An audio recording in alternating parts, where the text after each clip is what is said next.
വൈകുന്നേരങ്ങളിലെ ചായക്കടിക്ക് പറ്റിയൊരു അപ്പാണിത് കേട്ടോ. വെറും 3 ഇൻഗ്രീഡിയൻറ്റ് മിക്സിയിൽ ഒന്ന് കറക്കി തിരിച്ച് കഴിഞ്ഞാൽ ഇത് റെഡിയാവും. ആയിട്ട് ആദ്യം തന്നെ 1 കപ്പ് റവ എടുക്കാം. നമുക്ക് റോസ്റ്റഡ് ആണ് അത്രയും നല്ലത്. പിന്നെ 1/2 കപ്പ് പഞ്ചസാര എടുക്കാം ആവശ്യത്തിനനുസരിച്ചിട്ട്.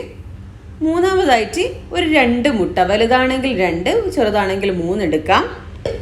പൊടിച്ച ഏലക്കായും കൂടെ അതിലേക്ക് ചേർത്ത് കൊടുത്ത് നന്നായി ഞെരടി കൊടുക്കാം. ഇനി അതിലേക്ക് 1 കപ്പ് പാൽ കൂടെ ഒഴിച്ചു കൊടുക്കാം.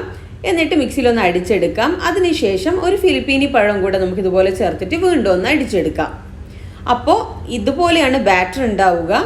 ഇനി ഇത് നമുക്ക് തിളച്ച എണ്ണയിലേക്ക് പൊരിച്ചെടുക്കാം. ഇതുപോലെ നല്ല ടേസ്റ്റാണ് കേട്ടോ.